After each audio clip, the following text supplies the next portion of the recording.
I've been on a health kick lately with the wedding and then just realizing it was time to start eating better in general, which is why I love Washington red raspberries. They are clean, simple, and a seriously delicious way to add more nutrition to your day, whether you're trying to clean up your snacks or build better meals. They're American grown, picked at peak ripeness, and frozen within hours to lock in nutrients like fiber, antioxidants, and vitamin C. And they have no added sugar, just fruit as nature intended. Instead of my typical breakfast sandwich, I've been doing a red raspberry smoothie, and it's been an excellent source of fiber because, fun fact, raspberries are one of the highest fiber berries. Want to discover new ways to use American frozen red raspberries and get more details on where you can grab a bag of these delicious berries? Go to redraz.org. That's redrazz.org. You'll find recipes, health tips, retail locations, and everything you need to make frozen Washington red raspberries a regular part of your routine. And don't forget, look for Product of the U.S. on the bag. Some of my favorite products made with Washington red raspberries are Costco Kirkland Signature 3-Berry Blend, True Fruit Hyper Chilled Chocolate Covered Raspberries, milk or dark, or Smucker's Raspberry Jam, peanut butter and raspberry Uncrustables.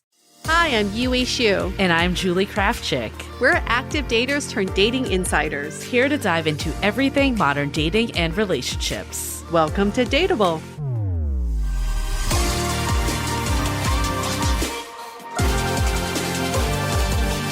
Hello, everybody. Welcome back. So happy to be back with you all. We have so many good things to unpack today. Unpack away. Put away the luggage. We're going to unpack. When do we not have something good for you all? We never fail you, do we? And we always unpack. We unpack, we pack, unpack, repack, and then we unpack again. What we don't do is we don't suppress, we don't hide, Nope. We don't lie. We don't do any of that shit. And then once we get it out, it's out. It's out. It's out. And then we don't revisit. Sometimes we revisit.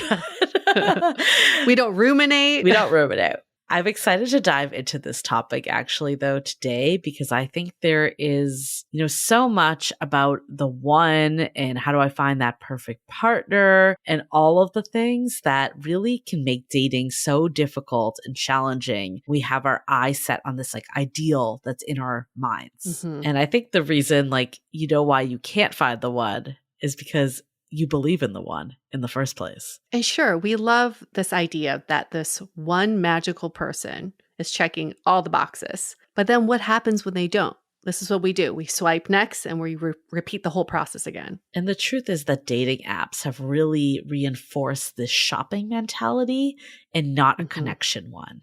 But love isn't about finding that someone perfect. It's about finding someone who's real and finding someone who's perfectly imperfect for you, where you show up for each other over and over again. And the one is not found, they're not discovered, they are built together and we choose our partner every day. I think built is the key word. The one doesn't come out of the package already as is. And whoever says after a date, they go, oh, I think I found the one, or I think this is it. I think this is my person. No. They're not, because you haven't created anything together yet. On paper, they may check all the boxes, and this is why we get ahead of ourselves. Yeah. But ultimately, we do want to find someone who, after the first date, goes, not that I think this is my person, but I think this person wants to build a life with me. Right. And it's near impossible to know that right away. But I think the expectation of love on demand, which we cover extensively in our book, this is something when Yue and I were thinking about what are the real challenges in modern dating? What is at the core getting in our way? And there's this feeling like everything else in life that it's all instantaneous, that it happens immediately. And then when dating and love does not develop that way, when we don't see that chemistry on date one, we feel like it's not ever going to be there. And that's simply not true in the way that relationships are built. And it truly takes time. All of this truly takes time. And yes, you can say, I just know within 5 minutes if there is something with this person. Yeah, you can be confident in yourself in knowing that, but also, how do you really know?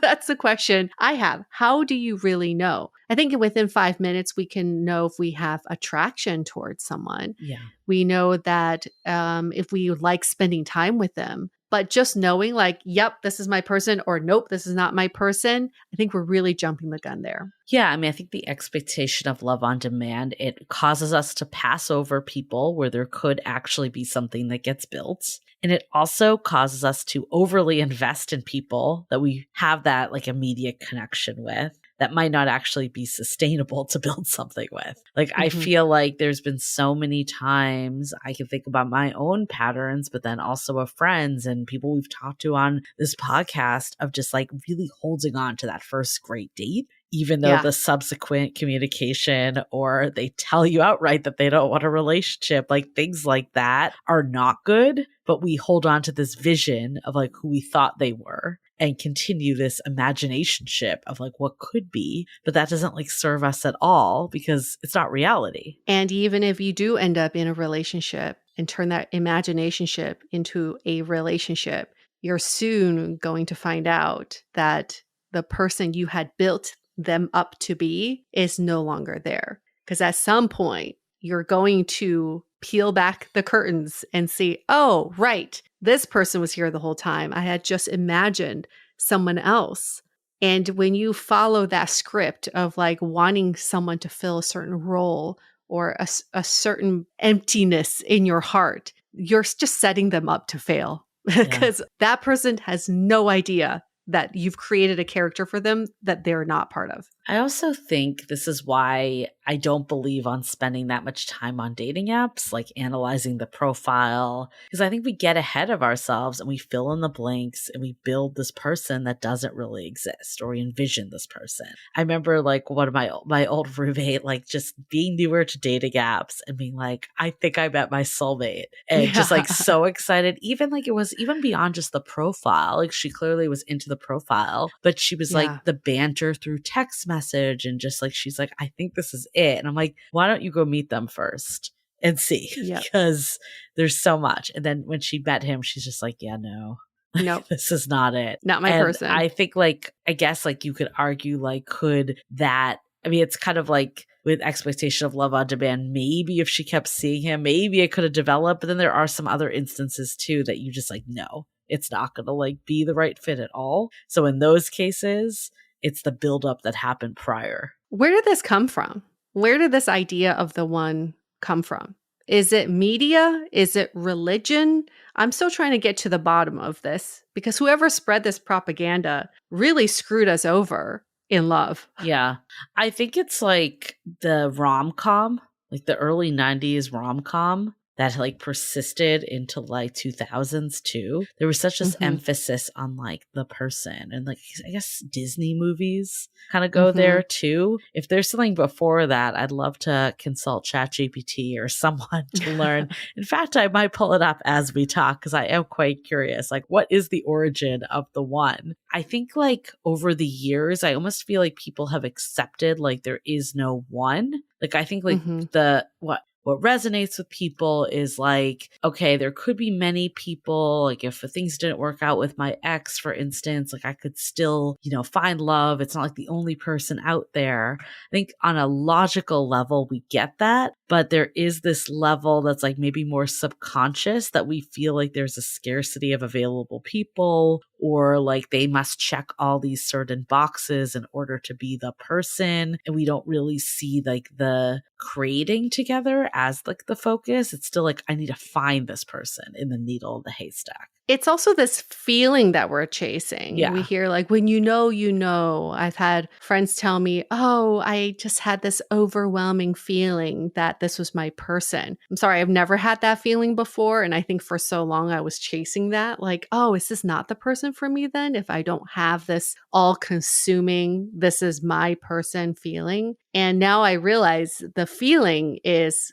commercialized. It is the feeling that they keep promoting in those rom-coms of like, yeah, this elusive one, you just know. When you know, but you don't. Most of the time you don't know. I feel like the times when I thought it was just like it burnt out fast. For sure. Yeah. Yes, it's lust.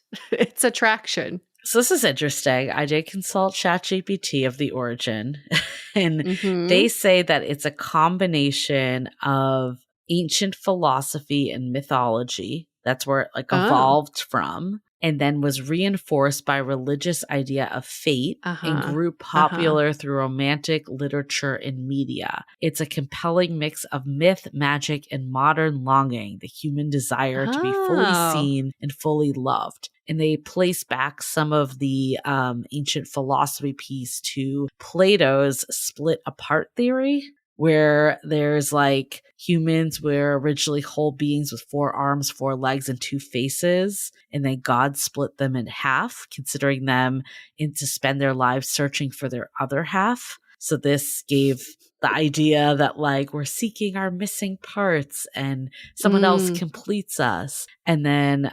there's stuff with the Kabbalah in Judaism, Christianity, Hinduism that also kind of reinforces this. And then the 17th to 19th century, there's like romantic movement of that love isn't just practical, it's spiritual and fated. And then modern pop culture, like books, movies, songs, all of that reinforce the belief that true love means finding the one. Good. It's nice to have that comprehensive background because I think we can still take away some of the positives from this whole thing. It's not just terrible to think there is the one. I think believing is key to finding love, believing that you will find love, believing that you are desirable, you are deserving of love, believing that someone will love you, and also believing that the right person will love all of you, not just parts of you. They don't need to take you apart like a buffet. So I will take that part of the origins of the one and I will keep that. I think that is serving us. What is not serving us is this idea of that we're spending our entire lifetimes waiting for someone, looking for someone to complete us. And it's this search, this endless search. And if you don't find them, then you're incomplete. That part I will throw away because I truly believe that we are whole. And then someone else will just make us, the right person will just make us expand even more, but doesn't exactly make us complete. Yeah. This is actually interesting. That's also got pulled up in this ChatGPT search, but it was like the difference between destiny beliefs in a relationship, that there's one perfect person out there for you, and then growth beliefs that focus on compatibility that is built, not found. So it's still believing, but it's looking for something different. And I think that's really important thinking about dating, is we go into dating expecting like the person to be kind of off the shelf, all the perfect qualities, the traits that we want, that we've envisioned in the one. And then when that's not the case, we're like, peace out, bye. But the reality is that no one's perfect. We might be doing that for quite some time, or even worse, maybe overlooking things that actually matter because our lists are flawed. But then if we go into dates thinking about this more like growth belief of like, I had a good time, I met someone cool that I could talk to, I was attracted enough, could it grow? And like seeing every date and seeing if it progresses. And I know that sounds like really unsexy when you think about it that way. Like even just the way I described the first two, like it sounds like so much more of like, you know, that movie of like, I go in and I'm swept away at the bar. And like when I meet this person, I'm just like, the chemistry is crazy versus like they were good enough. Like that sounds so bad, but I do think like that's the reset that needs to happen, and you're not settling.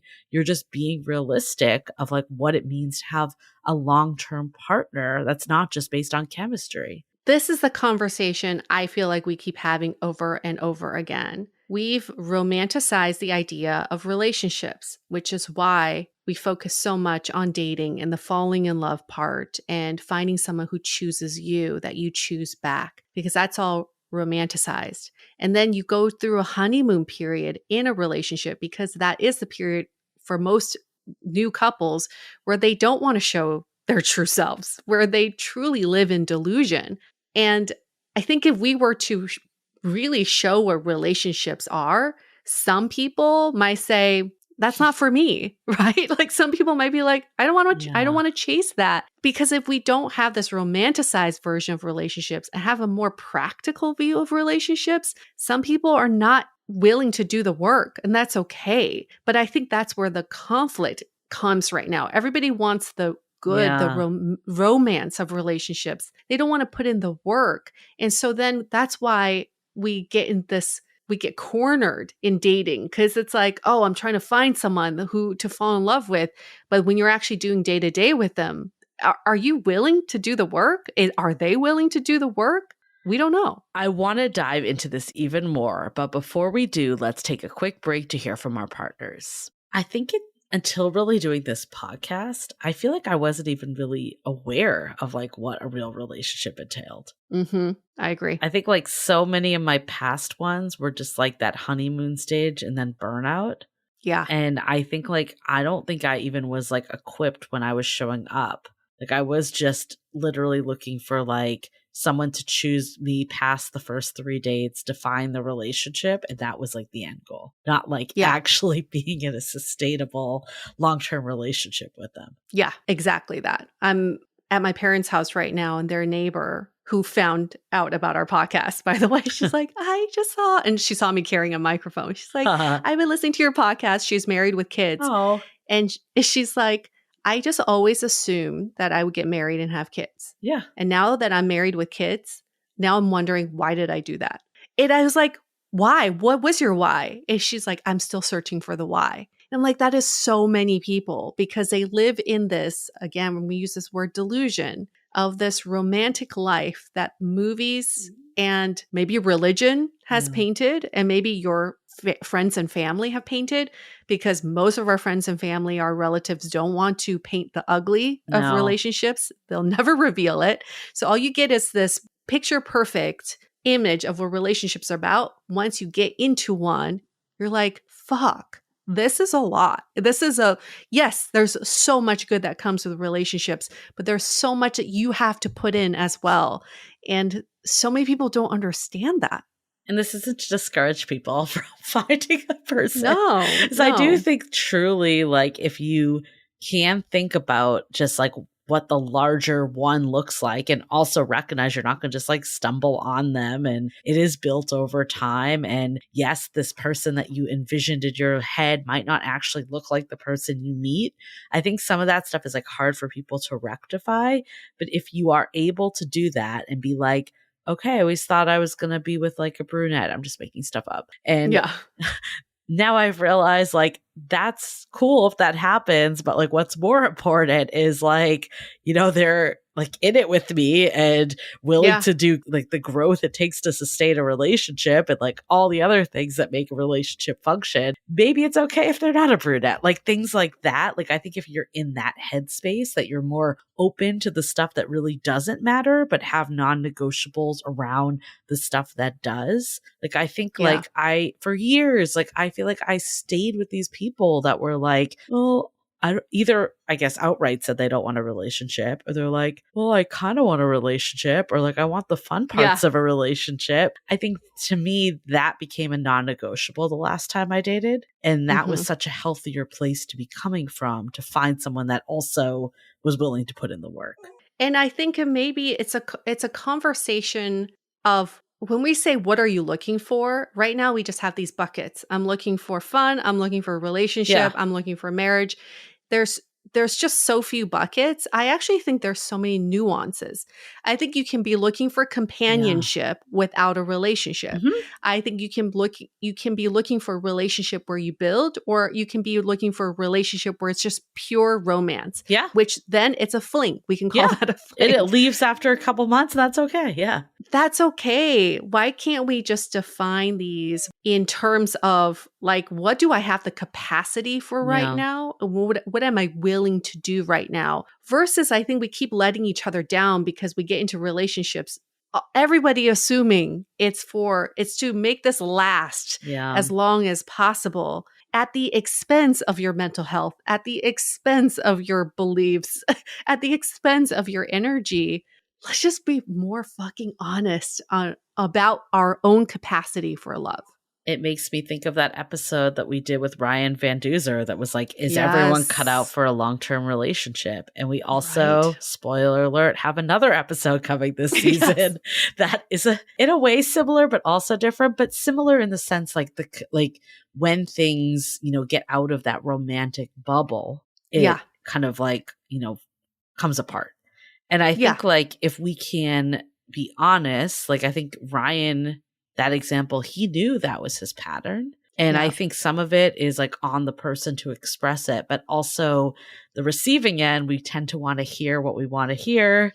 It's as we think we could change people. And I'm not saying this about Ryan's ex. I'm saying this about myself because I've been there before. Same. But like you think you can be the one that's different and like they'll change. And I think just being more realistic of like, okay, this person is telling me that they have a history of relationships that end after 6 months. Maybe that is like all this is cut out for. And like, is that something I want to sign up for? And I know that's not romantic. It's not sexy, but I think that is like the path we need to be on if we want to avoid some of this unnecessary heartbreak and really be aligned with what we're ultimately looking for.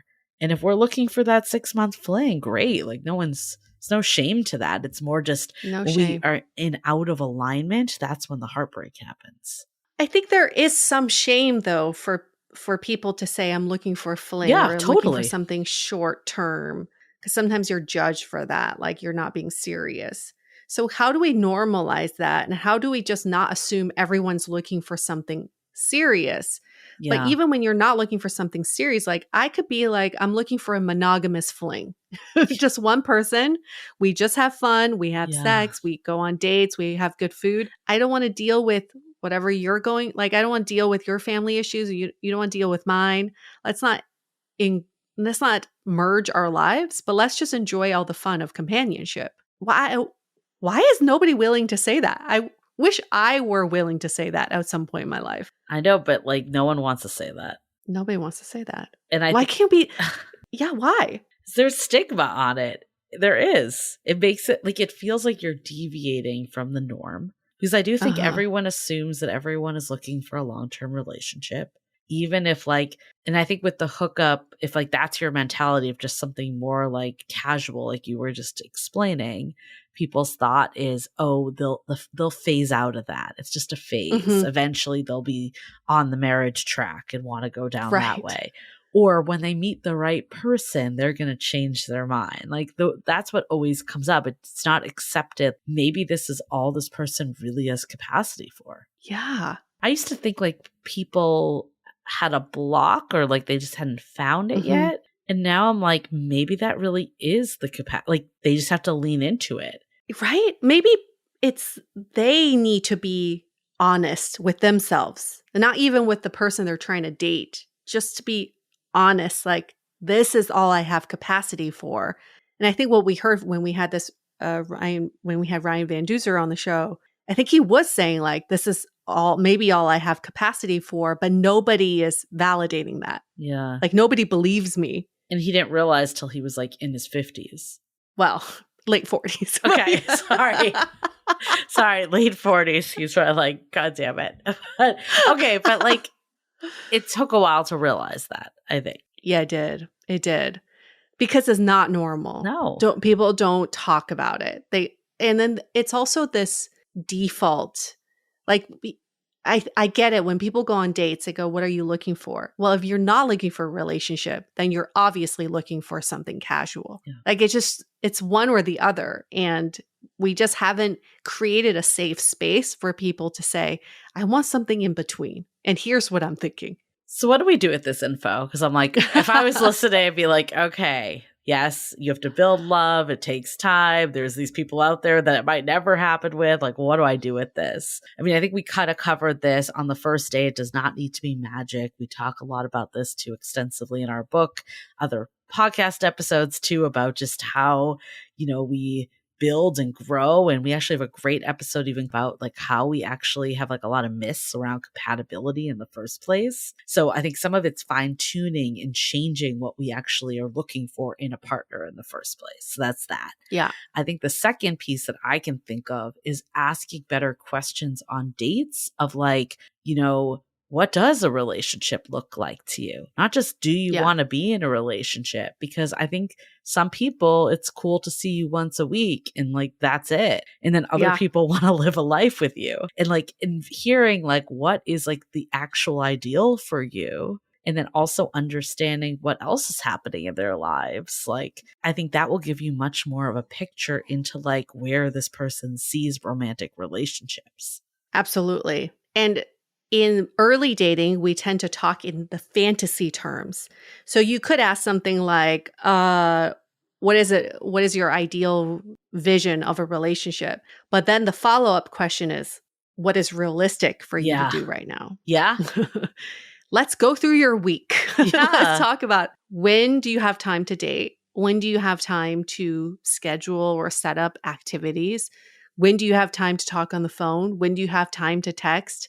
Or how do you want to set up your days so that there is always communication? Like, I would love to know in reality, in practical terms, on a day-to-day, what could our relationship look like? Let's forget about the fantasy. Yeah, ideally, we'd be traveling the world eating caviar and being on a yacht, sure. But day-to-day, you're going to the office, and then what? What does this look like? And you don't have to like grill them and like make a plan with them on the fly. No. Like, No, as please you were don't. saying Don't that, do I was what like, I just, don't don't deliver do that it in the way I just did that. That was podcast only. No. Don't say that to a person. I think it's more like I don't think there's anything wrong though in early stages to be like, how is best to communicate? Are you a texter? Do you prefer a phone call? Like, what is ideal in terms of like meeting in person? Like, you can sprinkle little things in and you don't need every piece of information by date 2 also. Yeah. Like, I think the first couple months are that discovery. That's what dating is. It's meant to like decide, is this someone that I want to pursue a relationship with? So we do encourage you to like invest and take like the time, at least like a month or 2, to like dive in with someone and see if it could be a fit. And if the answer is no, that's also really valuable information. So good to know. And it saves you like months and years of being with this person and getting your heart trampled on. I would rather like, go all in and try something and stay more objective. And of course, easier said than done when feelings are involved. But like, I think the less time, less feelings tend to be there too. Oh yeah, definitely. Yes. Like, understand how you're investing your energy, but by asking the right questions and really hearing the answers. Yeah. This was always my problem. Same. I was so good at asking questions and I'm like, huh? What was the answer? Oh, I totally missed that first sentence when you told me you weren't ready to be in a relationship, and heard that I would love to be in a relationship one day. The translator, the internal translator. Yep. Yeah. That selective hearing is on point when it comes to those first couple of dates. But now I've really learned to ask follow-up questions. When they talk about, oh, I'm just so busy with work right now, but dating is a priority. What does that mean to you? Right. How are you prioritizing dating? I love hearing that, but I don't actually know what that looks like in practice. Right. And I also feel like asking questions like, is work just really busy right this minute? Or is this like, because I think it's easy to say like, I have other priorities, but dating is still a priority. But do you make it a priority? Right. Those are the things that, usually what I found is a lot of times people will actually say the reality, and I just didn't want to hear it because I had this vision in my head, and I was like, I can change them. Again, they meet all this criteria. They are the one because the chemistry is there. I really believe like 2 people were the one in my lifetime. That now, if I really look at it objectively, I was like, no. Not the one. No, but your mind can really get ahead of you, especially if you're falling into this fantasy that you've seen in movies and all the likes and all your friends are with people. Like, it's easy to go there. So listen to what people say. I always like those, those cutouts when you go to, I don't know, a carnival or whatever. It's a cutout with the face is empty or it's a hole and you stick your face in it, but it's a cutout of like it's a character or whatever. That's how I think the one is presented. Yeah. There's the one, there's the cutout, and the face is up for grabs, and whoever sticks their face in, boom, that's it. That's your one. And that's not a dynamic figure at all. It's just like the static image, and whoever can fit their face in there, that's a snapshot of the one. And what we're really trying to say here is, yes, there's multiple ways to look at the one. There are multiple people who are right for you, but don't get ahead of yourself thinking that this is what you're chasing after. What you're chasing after is, one, what do you have the capacity for right now? And two, what are you looking to expand within yourself? Is it truly just, I want to have fun? Like that could just be, I want to expand my youthful heart. That could be one. Or it could be like, I want to expand my roles and responsibilities in the society. I want to know if I can be a more mature adult. And that you can do with someone who's willing to do that too. There's just so many ways to go about relationships. It's not a one size fits all. And I hope that we can just shed ourselves of that. Okay. Well, I hope everyone enjoyed this conversation. Like we mentioned, if you want to dive in more, we have our perfect partner equation that really helps navigate, like, what are the qualities I should be looking for? What is that, right partner for me? Again, it doesn't mean it's a perfect person, but it's imperfectly perfect for me. And that will really help get us out of these like typical checklists that we tend to gravitate towards now, and get out of this mentality of like this date mode of like finding this perfect partner that's great for dates, but not life with. So pick it up, howtobedateable.com, hardcover, audiobook, ebook, all of it. It's there. And make sure to subscribe on Spotify and Apple Podcasts. Okay? Thanks, everyone. We'll see you next week. Bye. Bye.